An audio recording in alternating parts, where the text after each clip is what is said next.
సమయంలో ఈ పునరుత్థాన అనుభవంలో మనము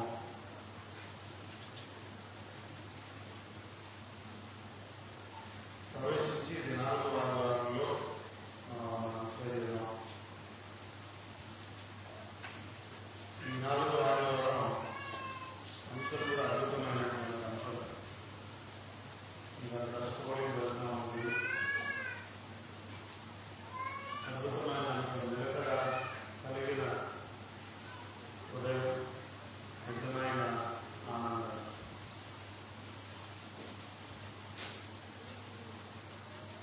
ఈ వారం అనగా 3వ వారాల నుంచి 4వ వారాల మధ్యలో మన అధ్యక్ష మండలిలో ఒక బాధాకరమైనటువంటి సంఘటన చోటు చేసుకుంది. ఆ సంఘటన ఒక అద్భుతమైనటువంటి దైవ సేవకుని నంద్యాల దర్శకులను కోరుకుని మన ఊరికి బాగా దగ్గర బంధువు గుర్లమ్మ గారు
ఈ పాట బాబు గారే స్వయంగా రాశారు. దానిపైన రాగం కూడా భోగేశ్వరి రాగం, అంటే రాగయుక్తంగా రచించిన కీర్తనలలో ఇదొకటి. అద్భుతమైనటువంటి రచయిత, అద్భుతమైనటువంటి ప్రసంగికుడు. మనం కోల్పోయాం. రిటైర్డ్ అయి చాలా సంవత్సరాలు అయ్యాయి, కానీ ఆయన సేవ వర్ణనాతీతం. ఆయన ఉన్న కాంపౌండ్లో బయటకు వచ్చాడు అని అంటే ఆయన చుట్టూ చిన్నపిల్లలు బాగా ఇష్టపడతాడు. చిన్నపిల్లలు చూస్తానే వాళ్ళందరికీ ఆయన జోబులో ఏమొస్తే అది చేస్తాడు. చాక్లెట్ ఉంటే చాక్లెట్లు, బిస్కెట్ ఉంటే బిస్కెట్లు, చిల్లర ఉంటే చిల్లర. అంటే పిల్లల పట్ల ఒక ఆలోచన ఈ స్నో దేవుడు ఆయన శాంతి చూపించాలని మనస్ఫూర్తిగా కోరుకుంటున్నాను. అది ఎందుకో తెలియదు, కానీ ఈరోజు పాడిన పాట, ఈరోజు చదివిన లేఖన భాగాలు కూడా ఒకే అంశాన్ని మనం బోధిస్తున్నాం. నిలకడైనటువంటి హృదయం. యోబు గారు కూడా తన విశ్వాసాన్ని వెలుగుచుకున్నటువంటి సందర్భం. Job declared his faith. 25వ వచనంలో ఆయన విశ్వాస ప్రకటన మనం చూస్తాం. యోబు గ్రంథము 19వ అధ్యాయం 25వ వచనం. అయితే నా విమోచకుడు సజీవుడు కాదు, నా విమోచకుడు సజీవుడు. He declared his faith. Job wanted to declare his faith.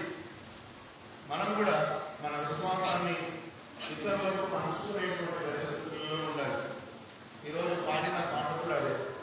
నీ నీడలో బ్రతుకు సాగాలని. అద్భుతమైనటువంటి నీ నీడలో బ్రతుకు సాగాలని. మనం దేవుని నీడలో ప్రయాణించవలసినటువంటి వారము ఉన్నాం.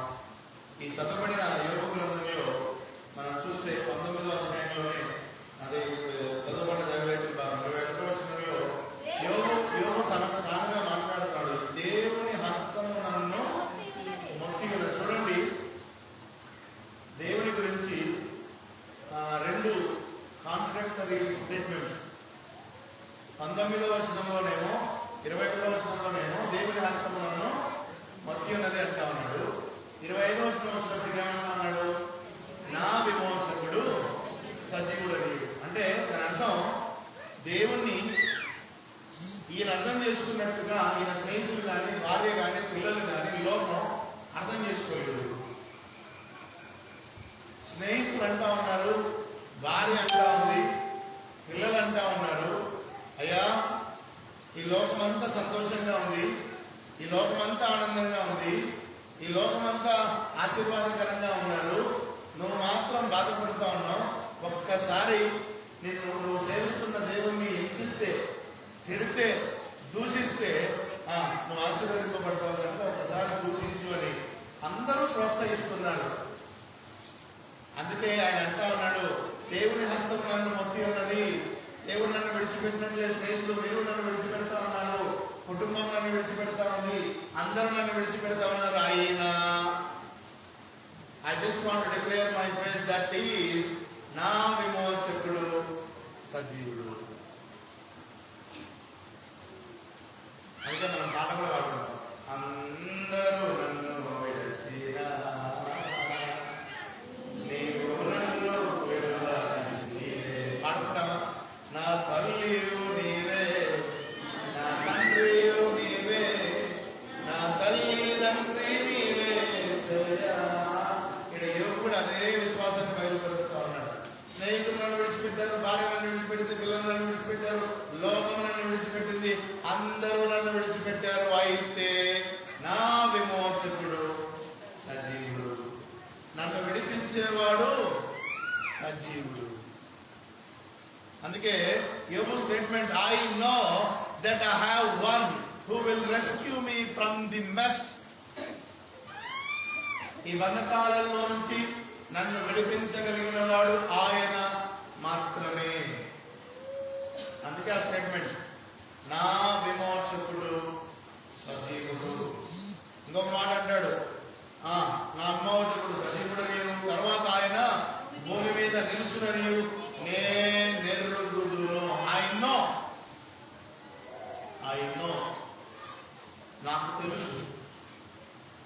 అందుకే నేను ఆయనతో ఉన్నా, ఆయన విడిచిపెట్టకుండా ఉండడం లేదు. ఇవన్నీ కూడా ఎందుకు అంత గొప్ప విశ్వాసం యోబులో పురికొల్పబడింది, యోబులో నెలకొల్పబడింది, యోబు ద్వారా మనకు అందించబడుతుంది? దానికి కారణం, ఆధారం ఏంటంటే నిర్గమాకాండం 6వ అధ్యాయం 6వ వచనంలో రాయబడినటువంటి అద్భుతమైనటువంటి మాట. ఒకసారి చదవండి. నిర్గమాకాండం 6వ అధ్యాయం 6వ వచనం. కాబట్టి నీవు ఈలాగు చెప్పుము, నేనే యెహోవాను, నేను ఐగుప్తీయులు మోయించు బరువుల క్రింద నుండి మిమ్ములను వెలుపలికి రప్పించి వారి దాసత్వములో నుండి మిమ్మును విడిపించి మా బాహువు చాపి గొప్ప తీర్పులు తీర్చి మిమ్ములను నాకు ప్రజలుగా చేర్చుకొని నీకు దేవుడనై యుందును. God himself take initiation to be his God. వారి దేవుడుగా ఉంటానని ఆయన ప్రయాణం చేశాడు. ఉండడమే కాదు, ప్రమాణం చేశాడు. అంతే ఉండడమే కాదు, వారి బాధలను విన్నాడు, చూచాడు, ఆ బాధల్లో నుండి వారిని విడిపించాడు. కాబట్టి యోబు అంత ప్రగాఢమైనటువంటి విశ్వాసాన్ని కలిగి తన విశ్వాసాన్ని వెలుగుచుతున్నాడు. అందుకే అంటాడు, నా విమోచకుడు సజీవుడు. ఎవరు నన్ను ఈ బంధకాల్లో నుంచి వెలివేయకుండా, బయటికి వేయలేకుండా నా దేవుడు నా బంధకాల్లో నుంచి నన్ను విడిపించగలిగినటువంటి సమర్థుడు. క్రీస్తునందు ప్రియమైన వారరా, ఇది మన క్రైస్తవ విశ్వాసం అయి ఉండవలనని ఈ దినాన మీకు నేను జ్ఞాపకం చేస్తూ ఉన్నాను.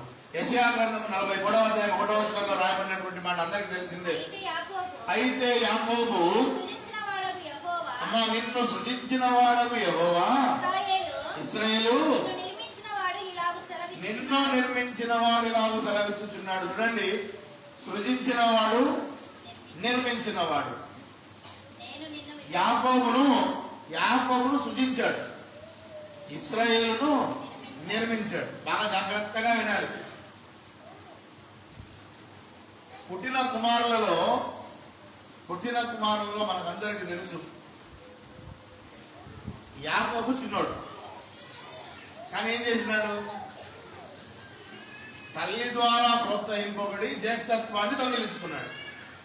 కారకురాలు ఎవరినైనా జాగ్రత్తగా వినాలి. తల్లులు జాగ్రత్తగా ఉండాలి సుమా. మన పిల్లలు చెడిపోవడానికి, మన పిల్లలు బాగుపడడానికి మూల కారకురాలు ఎవరు? తల్లి. ఇక్కడ మహాతల్లి యాకోబు తల్లి ఏం చేసింది? యాకోబును ప్రోత్సహిస్తా ఉంది. ఏమని? యోసేపులాగా తయారు చేసి, ఒరే నాయనా, నువ్వు పోయి మీ నాయన కాడ మోకాల్లో ఉంటే మీ నాయన ఏం చేస్తాడు? నిన్ను ఎవరికి రావాల్సిన ఆశీర్వాదం ఎవరికి వస్తుంది? పెద్దోనికి రావాల్సిన ఆశీర్వాదం చిన్నోడు పొందుకుంటున్నాడు. ఎవరి ద్వారా? తల్లి ద్వారా. సృజించినప్పుడు చాలా జాగ్రత్తగా వినాలి. యాకోబు సృజించబడిన తర్వాత తల్లి మాటకు విధేయుడై తల్లితో పాటే ప్రయాణించి చేయరాని కార్యాలన్నీ చేసేసాడు. పొందకూడనివన్నీ పొందుకున్నాడు. అయినా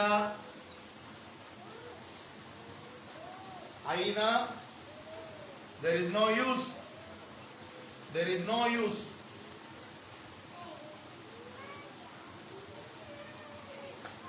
ఆశీర్వాదం పొందలేనటువంటి అనుభవం, పొందినా కూడా ఆశీర్వాదాన్ని అనుభవించలేనటువంటి అనుభవం.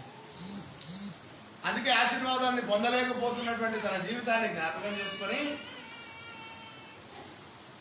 ఆశీర్వదింపబడిన తర్వాత, అనగా నీవు నన్ను ఆశీర్వదించితే తప్ప నేను విడిచిపెట్టిన దేవునితో పెనుగులాడి ఆశీర్వాదం పొందిన తర్వాత ఇక మీద నీ పేరు యాకోబు అనబడదు, ఇశ్రాయేలు అనబడుతుంది. ఇక్కడ చూడండి, సృజించినప్పుడు యాకోబు మోసగాడిగా ఉన్నాడు.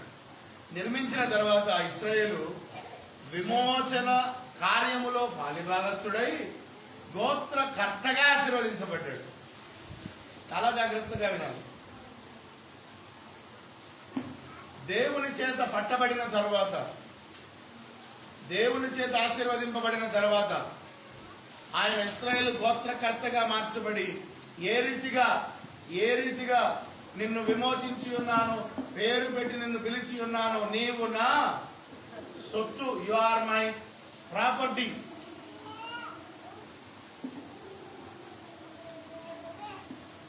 నీవు నా సొత్తు అని ఏ రీతిగా దేవుని ద్వారా ఆయన ఆశీర్వదింపబడ్డాడో దాన్ని బట్టి మనం అర్థం చేసుకోగలం. అందుకే సృజింపబడిన ప్రతి ఒక్కరూ కూడా నిర్మించబడాలి.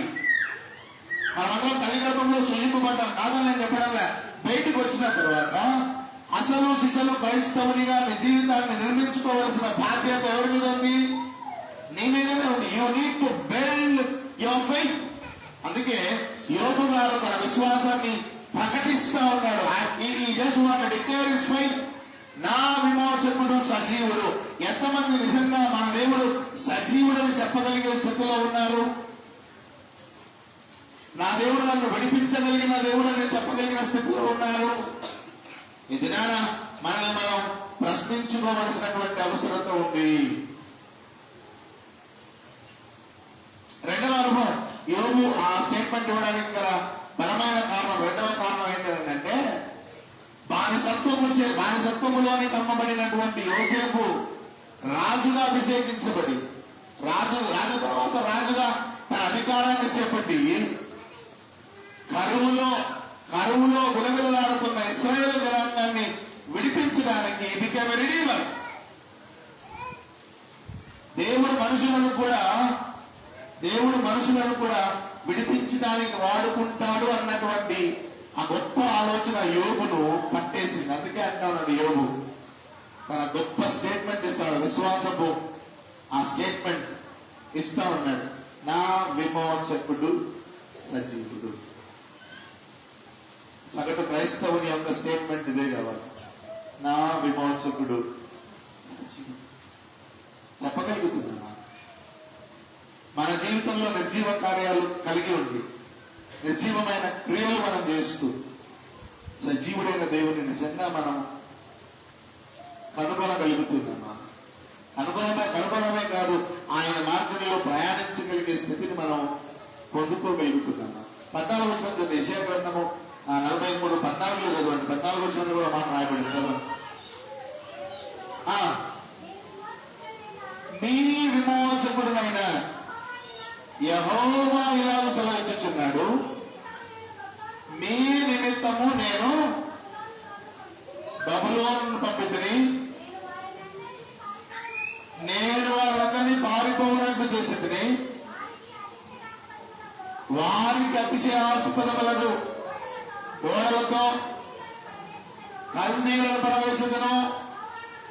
యెహోవాను నేనే మీకు పరిశుద్ధ దేవుడను,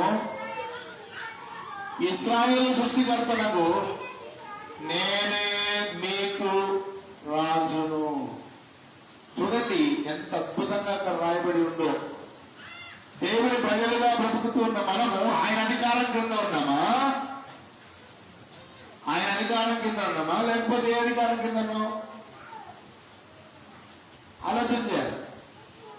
ఇక్కడ దేవుడు అంటా ఉన్నాడు, నేనే మీకు రాజును, నేనే మీకు దేవుడను, ఇశ్రాయేలు పరిశుద్ధ దేవుడనైన నేనే మీ పరిశుద్ధ దేవుడను. You need to confess and confirm your faith in Christ.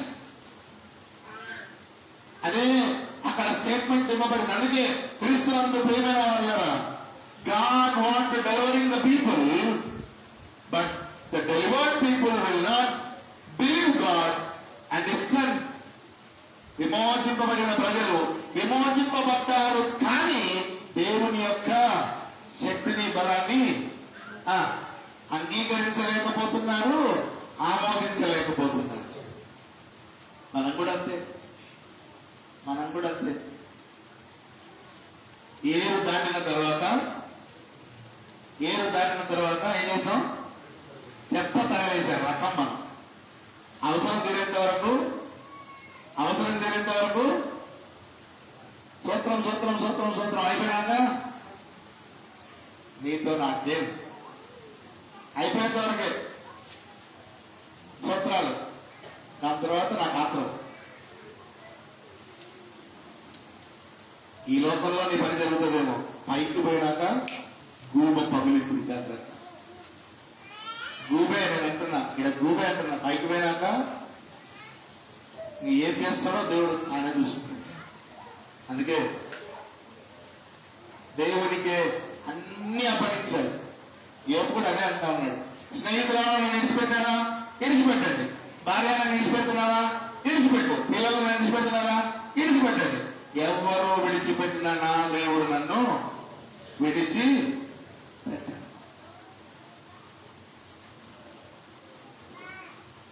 భారతదేశంలో స్వాతంత్రం వచ్చిన తర్వాత, స్వాతంత్రం రాకముందు ఒక సాంప్రదాయం ఉండేది.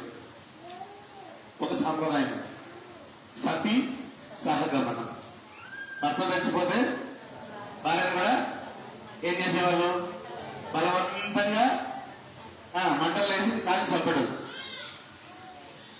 సతీ సహగమనం. నేను ఈ మాట ఎందుకు చెప్పాల్సి వస్తుందో ఒకసారి మీరు కూడా ఆలోచించాలి. ఇప్పుడు ప్రమాణం చేసేటప్పుడు, పెళ్ళిప్పుడు ప్రమాణం చేసినప్పుడు సంతోషం అందును, బాధ ఎందును, దుఃఖం అందును, వేదన ఎందును, కలిమి ఎందును, లేవి ఎందును, అన్నిట్లో నేను నీతో నడుస్తా అంటారు కదా. నడుస్తా అంటారు. చచ్చిపోయినాక మంతపాటు వస్తారా? చెప్పాలా? మంతపాటు వస్తారా? ఎందుకు? నేను అందుకే ఎప్పుడు నేను ఇచ్చే స్టేట్మెంట్ అదే. ఎప్పుడు ఇచ్చే స్టేట్మెంట్ అందుకే. ఈ లోకములో నమ్మదగిన నరుడు ఎవరు? Including our wife and husband. నిజం. యోబు కూడా అదే స్టేట్మెంట్ ఇస్తున్నాడు. నేను ఎవరిని నమ్మడం లేదు, నేను నమ్ముతున్నది నా దేవుడు. అందుకేనండి ఆయన దేవుణ్ణి మాత్రమే నమ్మాడు కనుక కోల్పోయినవి రెట్టింపుగా ఆయన పొందుకున్నాడు. ఆశీర్వాదాలే సుమా. ఇద్దరు భార్యలు లేరు. రెట్టింపు అంటే ఒక భార్య ఇద్దరు భార్యలు వచ్చారనుకున్నారేమో. ఒకటే భార్య. గుర్తుపెట్టుకోవాలి, ఒకటే భార్య. There is no second wife and there is no second family. రెండవ ఫ్యామిలీ, రెండవ భార్య ఉందని అంటే మొదటి భార్య ఉండగా కష్టం. The family will face curse. రాసిపెట్టుకోండి. కుటుంబం నిజంగా చాలా సమస్యలు ఫేస్ చేయాల్సి వస్తుంది. అందుకే we need to have stubborn faith. ప్రమాణాలు చేసేటప్పుడు ప్రమాణాలకు తగినట్టుగా మన జీవితాన్ని నిర్మించుకోవాల్సిన అవసరం మన మీద ఉంది. అండ్ దెన్ కీర్తనల గ్రంథంలో కూడా అద్భుతమైనటువంటి మాట ఒకటి రాయబడింది. కీర్తనల గ్రంథము 119వ సంకీర్తన 154వ వచనం. నా పక్షమున వ్యాజ్యమాడి నన్ను విమోచింపుము, నీవిచ్చిన మాట చొప్పున నన్ను బ్రతికింపు. కీర్తనకారుడు అంటా ఉన్నాడు, నాకు నువ్వు మాట ఇచ్చినావు కాబట్టి నన్ను విడిపించు. నువ్వు నాకు మాట ఇచ్చినావు కాబట్టి నన్ను బ్రతికించు. ఇదే కీర్తనల గ్రంథంలో 116వ సంకీర్తనలు అంటాడు, మరణ బంధకములను చుట్టుకొని పాతాళ ప్రజలను పట్టుకుని శ్రమ దుఃఖములను అంతలేడు. అయినను అంటే అంత భయంకరమైన పరిస్థితుల్లో చుట్టూ ఉన్నప్పటికీ కూడా నా విమోచకుడు నన్ను విడిపించగలడు. 12వ సంవత్సరం అంటాడు, తిరిగి విశ్రాంతిలోనికి ప్రవేశింపుము. క్రీస్తునందు ప్రియమైన వాళ్ళ మాటలు మీకు ఎందుకు జ్ఞాపకం చేస్తున్నాను అంటే, we need to believe in God alone. దేవుని యందు మాత్రమే మనం విశ్వాసం ఉంచవలసినటువంటి వారమై ఉన్నాం. యెషయా గ్రంథం 9వ అధ్యాయంలో రాబడినటువంటి మాట, క్రిస్మస్ పండుగప్పుడు బాగా ఆలోచన చేస్తాం దాని గురించి. చీకటిలో నడుచు జనులు గొప్ప వెలుగును. ఇప్పుడు మనం అందరం దేంట్లో నడుస్తున్నాం? చీకటిలో నడుస్తున్నాం. గొప్ప వెలుగు ఎవరు? యేసు వైపు చూస్తున్నారా? యేసు వైపు చూస్తున్నారా? యేసు వైపే చూడాలి. మనకందరికీ తెలుసు, స్వార్థ పాఠ్య భాగాల్లో పేతురు ప్రయాణం, నీళ్ళ మీద ప్రయాణం చేస్తా ఉన్నప్పుడు యేసు వైపు చూస్తున్నంతసేపు నీళ్ళ మీద నడిచాడు. ఎప్పుడైతే యేసు వైపు నుంచి సముద్రం వైపు చూశాడు, ఏమైపోయాడు? మునిగిపోయాడు. మనం ఇప్పుడు ఏ వైపు చూడాలా? యేసు వైపు చూస్తే ఈ లోకం అనే శ్రమలు నీకు కనబడవు. యేసు వైపు చూడకుండా ఎప్పుడైతే లోకం వైపు చూస్తావో ఈ లోకంలో అన్నీ కనపడతాయి. మనకు శ్రమలు కనపడతాయి, కష్టాలు కనపడతాయి, కన్నీళ్లు కనపడతాయి, అన్నీ కనపడతాయి.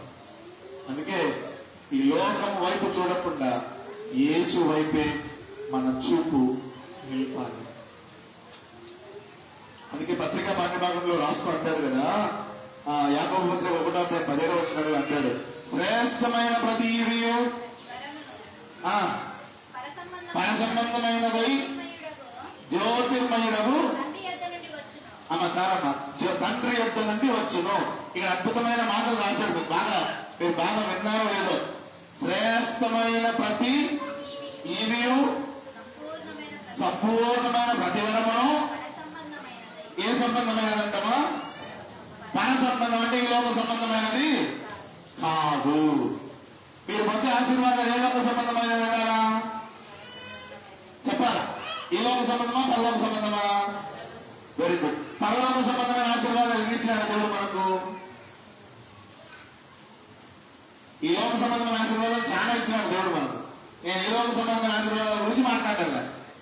స్పష్టంగా రాయబడింది, శ్రేష్టమైన ప్రతి ఈవియు సంపూర్ణమైన ప్రతివరములు పర సంబంధమైనదై జ్యోతిర్మయుడకు దేవుడిచ్చు వరములు అని రాయబడింది కదా. పర సంబంధమైనవి ఏంటి? పర సంబంధమైనవి ఏమిచ్చినాడు దేవుడు? పర సంబంధమైనవి మనకు ఇప్పటికి నేను 3-4 సార్లు చెప్పేట ప్రసంగాలు. దేవాది దేవుడు మనకిచ్చిన ఆశీర్వాదాలు కేవలం 3. We already received 2. 2 ఆశీర్వాదాలు పొందుకున్నాం మనం ఆల్రెడీ. 3ని పొందుకోవడానికి సిద్ధపడతా ఉన్నాం. మొట్టమొదటి ఆశీర్వాదం యేసు క్రీస్తు ప్రభుల వారు ఈ లోకానికి దేవాది దేవుడు మొట్టమొదటగా పర సంబంధమైన ఆశీర్వాదం ఏమైనా ఇచ్చాడు అనేది యేసు క్రీస్తు ప్రభుల వారు. Jesus Christ is the first blessing from God. రెండవది ఈరోజు మనం పత్రికా పాఠ్యభాగంలో చదువుకుంటాం. ఈరోజు పత్రికా పాఠ్యభాగంలో చదువుకుంటాం. నేను వెళ్ళుట మీకు ప్రయోజనకరము, నేను వెళ్ళకపోతే ఆదరణకర్త మీ వద్దకు రాడు. రెండవ ఆశీర్వాదం ఏంటి? పరిశుద్ధాత్మ దేవుడు. ఎందుకు ఆశీర్వాదం? ఎందుకు మంచిది? ఆయన వస్తేనే మనం సర్వసత్యంలోనికి నడిపించబడతాం. ఆయన రాకపోతే నడిపించబడం. అందుకే ఆయన వచ్చాడు, మనం సర్వసత్యంలోనికి నడిపించాడు. రెండవ ఆశీర్వాదం. మూడవది ఇంకా పొందుకోవడానికి ప్రయాసపడతా ఉన్నాం. మూడవ ఆశీర్వాదం ఏంటి? నిత్య జీవం. ఈ మూడేనండి పర సంబంధమైన ఆశీర్వాదాలు. యేసుక్రీస్తు ప్రభుల వారు, పరిశుద్ధాత్మ దేవుడు, నిత్య జీవం. ఇవే కదా మనకు కావాల్సింది కూడా. క్రైస్తవులకు కావాల్సింది కూడా ఇవే. వీటి కొరకే మనం ప్రయాసపడాలి, దేని కొరకు కాదు. మనం మిగతా వాటన్నిటి కొరకు ప్రయాసపడుతూ ఈ మూడింటిని ఏం చేస్తున్నాం? నెగ్లెక్ట్, పక్కన పెట్టేస్తున్నాం. నెగ్లెక్ట్ ఎప్పటికీ చేయకూడదు. అందుకే 3 విషయాలు పత్రికా పాఠ్యభాగంలో నేను మీకు చెప్పాలన్నా. ఒకటి, చేంజ్ యువర్ డిజైర్స్, మీ కోరికలు మార్చుకోండి. చేంజ్ యువర్ డిజైర్స్, మీ కోరికలు మార్చుకోండి. మన కోరికలు మారిపోవాలంట. అంటే దేని వైపు ఉండాలి మన కోరికలు? పరలోకం వైపు, పరలోక ఆశీర్వాదాల వైపు పోవాలా, ఈ లోకపరమైన ఆశీర్వాదాల వైపు కాదు. మన ఆశకు అర్థలేదండి. మన కోరికలు గుర్రాలే పరిగెత్తా ఉన్నాయి. అవునో కాదో మనకే తెలుసు. మన కోరికలు మామూలుగా పరిగెత్తలేదా, గుర్రాలే పరిగెత్తా ఉన్నాయి. 20-25 సంవత్సరాల క్రితం మన ఊరే కాదు, అన్ని ఊర్లలో అందరూ కూడా ప్రయాణం చేయాలనంటే 2 కాళ్ళు ఉపయోగించేవాళ్ళు. అందరూ నడిచేవాడు. నడుస్తా నడక భారమై దేవుడిని అడిగినారు, దేవా మేము నడచలేకపోతున్నాం, దీనికి ప్రత్యామ్నాయం ఏమైనా ఇయ్యాలనంటే ఆయన మా అందరి మీద కనికరపడి ఒక సైకిల్ ఇచ్చినాడు. సైకిల్ దొక్కరా ఆయన అని సైకిల్ ఇచ్చినాడు. సైకిల్ దొక్కనికి కూడా మాకు బరువు అవుతుంది దేవా అంటే, సరే గేర్లు లేకుండా గేర్లు వేసుకున్నాం, బండ్లలో తిరగడానికి బండి ఇచ్చినాడు. ఈ బండలలో కూడా తిరగడం బరువై, దేవా ఈ బండలో తిరగడానికి కూడా దుమ్ము పడుతుంది, నల్లగా అయిపోతాం, ఏం కావాలా? కారు కావాలా? కారు కూడా ఇచ్చినాడు. అది కాక ఇప్పుడు మళ్ళీ అడుగుతా ఉన్నారు, కారులలో కాదు దేవా, నేల తిరగాలి, ఇప్పుడు గాల్లో తిరగాలి. గాల్లో ఎక్కడ తిరుగుతాము? చార్టెడ్ ఫ్లైట్స్, సొంత విమానం. భారతదేశంలో చాలా మందికి ఉన్నాయి విమానాలు. అకార్డింగ్ టు ది సర్వే భారతదేశంలో 8 మందికి సొంత విమానాలు ఉన్నాయి. 8 మందికి సొంత విమానాలు ఉన్నాయి. మొట్టమొదటి విమానం ఎవరుతుంది? భారతదేశంలో మొట్టమొదటి విమానం భారతదేశం ఎవరుతుంది?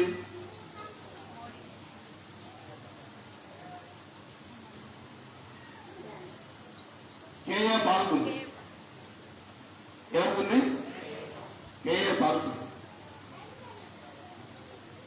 దాని తర్వాత మిగతా వాళ్ళు ఉన్నారు. మొట్టమొదటి విమానం భారతదేశంలో ఉన్నది ఎవరికంటే కేఏ పాల్. అత్యధికమైన ధనవంతుడు కూడా ఆయనే. నేను రీసెంట్ గా ఒక వీడియో చూశాను. ఆయన దేవుడితో ఉన్నంత వరకు, ఆయన ప్రసంగం చేస్తా ఉన్నా, ఆయన వెంట నడుస్తా ఉన్నా, కొన్ని లక్షల మంది ఆయనతో పాటు నడిచేవారు. నాట్ ఇన్ ఇండియాలో కూడా నడిచేవాళ్ళు, కానీ ఇతర దేశాల్లో, Nigerian countries, west Indies countries, ఈ వెస్ట్రన్ కంట్రీస్ చాలా వరకు ఆయనతో పాటు నడిచేది. సువార్త విప్లవం తీసుకొని వచ్చాడు. కొన్ని లక్షల మందిని మార్చాడు. కొన్ని లక్షల మంది విధవరాల పక్షాన్ని నిలబడ్డాడు. కొంతమంది అనాథలు, కొన్ని లక్షల మంది అనాథలు ఆయన చదివించాడు. చేసిన మంచి కాలం ఎప్పుడు మనం మర్చిపోకూడదు. ఎప్పుడైతే ఆయన బైబిల్ ఇచ్చిపెట్టి రాజకీయాలు పట్టుకున్నాడో, అన్నిల చేతిలో కూడా దెబ్బలు తింటున్నాడు. రీసెంట్ గా ఒక వీడియో వచ్చింది కదా, తెలంగాణలో ఎవరో పాపం చంపకు పెట్టి మార్చి పడేసినాడు.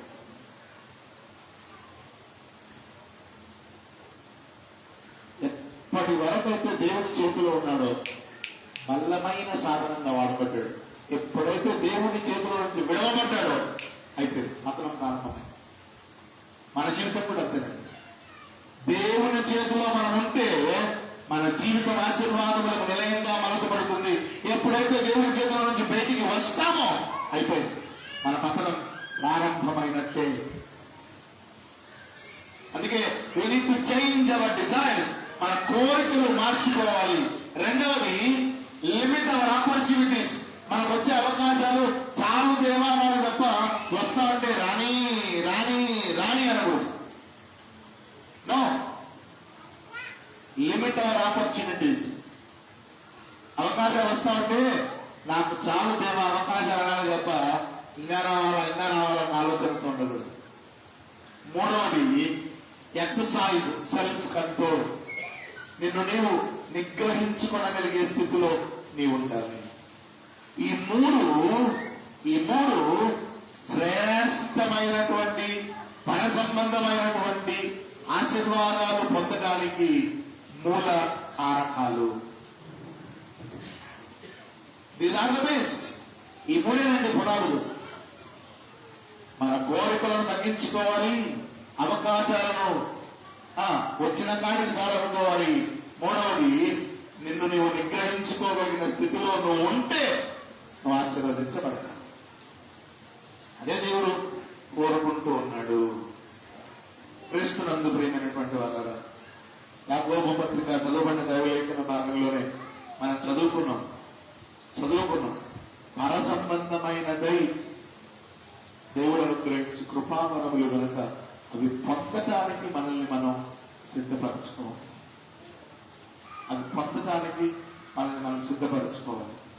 లాస్ట్ బట్ నాట్ లీస్ట్ చదవబడిన సువార్త పాఠ్య భాగంలో 3 విషయాల గురించి మాట్లాడతాం. పరిశుద్ధాత్మ దేవుడు వచ్చినప్పుడు ఏం చేస్తాడనంటే, ఒకసారి చదవండి. నేను 20 వచనం. ఆయన వచ్చి ఏం చేస్తా ఉన్నాడంట? పాపమును గూర్చి, నీతిని గూర్చి, తీర్పును గూర్చి ఏం చేస్తాడంట? పరిశుద్ధాత్మ దేవుడు ఒప్పుకొన చేస్తాడంట. 3 పనులు చేస్తాడంట పరిశుద్ధాత్మ దేవుడు. పాపమును గురించి ఒప్పుకొన చేస్తాడంట, నీతిని గురించి ఒప్పుకొన చేస్తాడంట, తీర్పును గురించి ఒప్పుకొన చేస్తాడంట. అమ్మ మొట్టమొదటిగా ఆలోచన చేద్దాం. పాపమును గురించి ఒప్పుకొన చేయును.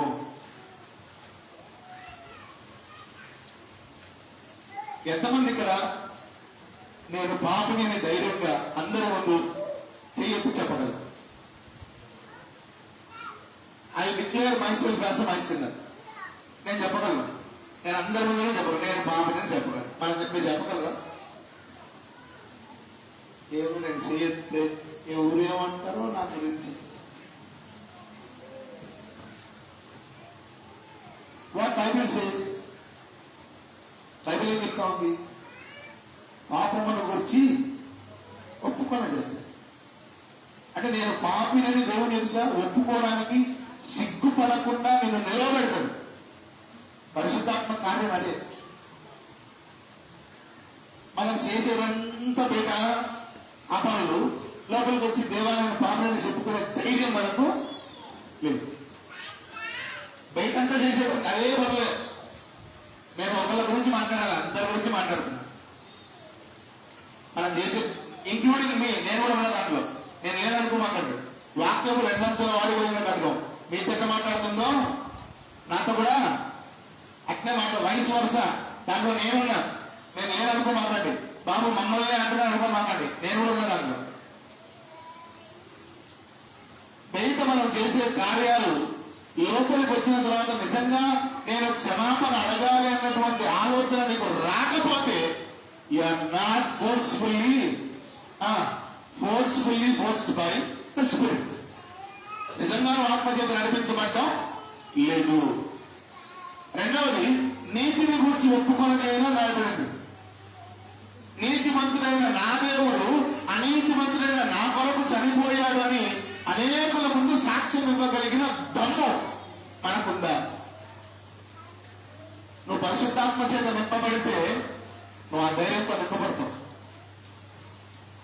నువ్వు నింపబడటం లేదు అంటే దాని అర్థం ఏంటి? అన్నా ఫుల్లీ స్పిరిచువలైజ్డ్. అర్థం చేసుకోండి. మూడవది, తీర్పును గురించి ఒప్పుకోనలేదు. పాపమును గురించి, నీతిని గురించి, తీర్పును గురించి.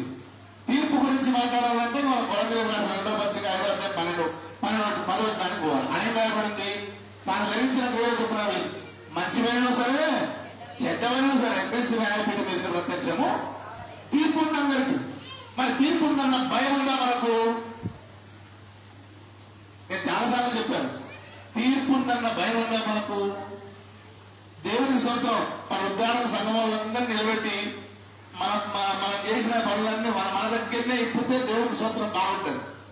ఉద్దానం వాళ్ళ దగ్గర ఇప్పడం ఇది ఎవరి దగ్గర ఇప్పుతారు చెప్పాలా? లోకమంతటి ముందర మన చిట్టా ఉప్పుతాడు. నీ బతికేందో తీసి చదువుతాడు. నువ్వు ఆ రోజు ఆడ ఈ పని చేసినావు, ఈడ ఈ పని చేసినావు, ఆడ పాపం చేసినావు, ఈడ ఈ పాపం చేసినావు, ఆడ వాళ్ళని ఎట్ట మాట్లాడినావు, వీళ్ళని ఎట్ట మాట్లాడినావు, వాళ్ళ గురించి ఇట్ట మాట్లాడినావు, వాళ్ళ గురించి వీళ్ళ గురించి ఇట్ట మాట్లాడినావు, వాళ్ళకి పొలలు పెట్టినావు, వాళ్ళ వీళ్ళు కొట్టుకోనికి ప్రేరేపణ చేసినావు, నువ్వు వాళ్ళని కొట్టినావు, వాళ్ళతో కొట్టించుకున్నావు, అన్నీ ఇప్పుతాడు. నువ్వేమైనా మర్చిపోతున్నావేమో. నువ్వు మర్చిపోయేది కూడా గుర్తు చేసి చెప్తాడు వాళ్ళ. నువ్వు మరి చదువుతుంటే నిద్రపోతే గూపు కూడా పగలబడతాడు మళ్ళా నువ్వు వినాలని. అంటే నువ్వు చేసేది నీకు తెరాలని. జాగ్రత్త సుమ. బైబిల్లో స్పష్టంగా రాయబడింది, పాపమును గురించి, నీతిని గురించి, తీర్పును గురించి ఒప్పుకొనజేయు వాడే ఆదరణకర్త. నువ్వు ఒకవేళ వాటి గురించి ఒప్పుకోకపోతే you are not abide with the spirit. నువ్వు నిజంగా ఆత్మలో అంటు కట్టబడ లేదు. నాకేమైతుందిలే, నేనే అన్ని అన్నటువంటి ఆలోచనలతో ఉన్నావేమో. No you need to question your self. అందుకే అంటా ఉన్నాను, change your desires, limit your opportunities, exercise self control. ఈ 3 చేస్తే నీ పరిధిలో, నా పరిధిలో మనం ఉండాలి. పరిధులు దాటి ప్రవర్తించకూడదు. యేసుక్రీస్తు ప్రభుల వారే ఏమన్నాడు? నా తండ్రి చిత్తము నెరవేర్చడానికి నేను లోకానికి వచ్చాను తప్ప ఇంకొక దానికి. ప్రభుల వారే తండ్రి చిత్తానికి లోబడ్డాడు. ప్రభుల వారి ప్రేరేపణ ద్వారా ఆయన వెంబడిస్తున్న మనం ఆయనకి ఇంకెంత లోబడాలనో ఒకసారి ఆలోచించండి. తల్లితోనే అంటా ఉన్నాడు, మరియమ్మతో అంటా ఉన్నాడు, ఏమ్మా నా తండ్రి పనుల మీద ఉండవాలని నీకు తెలుదా? క్రీస్తునందు ప్రియమైన వాళ్ళరా, అందుకే ఇదినాడు దేవుడు మనతో మాట్లాడుతూ ఉన్నాడు. We need to change everything in our life. మన జీవితంలో అన్ని మార్చుకోవాల్సినటువంటి బాధ్యత మన మీద ఉంది. అంటాడు కదా యేసుక్రీస్తు ప్రభువు వారు, నేనే మార్గం, నేనే సత్యం, నేనే జీవం. Holy spirit will confirm the truth. నీ జీవితంలో ఉన్న సత్యాన్ని స్థిరపరచగలిగినది, నీ జీవితంలో ఇతరులకు చూపించగలిగినటువంటి వాడు పరిశుద్ధాత్మ దేవుడు. అందుకే ఆయనను నీవు ఆహ్వానించవలసిన బాధ్యత నీ మీద ఉంది. క్రీస్తునందు ప్రియమైన వాళ్ళగా, our faith is well founded only on him. ఆయనలో మాత్రమే మన విశ్వాసాన్ని కనుక్కోగలం, ఎక్కడ మనం కనుక్కోలేము. ఆయనలో మాత్రమే అందుకే అంటారు పరిశుద్ధాత్మ దేవుడు మన దగ్గరికి వచ్చినప్పుడు ఆయన ఏం చేస్తాడంట, సర్వసత్యములోనికి మనల్ని, అంటే అబద్ధములో నుండి సత్యములు. ఇప్పుడు మనం ఎక్కడున్నాం? అబద్ధంలో ఉన్నామా, సత్యంలో ఉన్నామా? నిర్ణయం మనది. అబద్ధంలో ఉన్నామంటే దేవునికి స్తోత్రం, మీకు నాకు సంబంధమే లేదన్నట్టు. సత్యంలోకి వస్తే మనం అందరం ఒకటే, అందుకే బైబిల్లో రాయబడింది గలతీయులకు రాసిన పత్రికలో, సత్యము మిమ్ములను స్వతంత్రులనుగా చేయును. స్వతంత్రం చేసే దేవుడు అంటే పరిశుద్ధాత్మ దేవుడు. ఎందుకంటే ఆయన మాత్రమే సత్యాన్ని బోధింపగలిగిన సమర్థుడు. ఎవరు లేరు. అందుకే సత్యమునకు బద్ధులై ఆయన వాక్యానుసారముగా మనం లోకంలో జీవించాలి. ఈ only tell about your future. నీ భవిష్యత్తు గురించి చెప్పగలిగిన వాడు ఆయన మాత్రమే. అందుకే భవిష్యత్ నిర్దేశకుడు ఆయనే గనక, నిర్దేశకుడు ఆయనే కాదు, భవిష్యత్తును నీకు అందించగలిగిన వాడు కూడా ఆయనే కనుక ఆయన చేతిలో మాత్రమే నువ్వు పాత్రగా ఉండవలసినటువంటి అవసరత ఉందని నేను నీకు జ్ఞాపకం చేస్తా ఉన్నాను. ఒక్కసారి కళ్ళు మూసుకునండి. చిన్న పల్లవి, ఇదే పల్లవి, నీ నీడలో బ్రతుకు సాగాలని చిన్న పల్లవి పాడి ప్రార్థన చేసుకొని వాక్యాన్ని ముగించుకుందాం.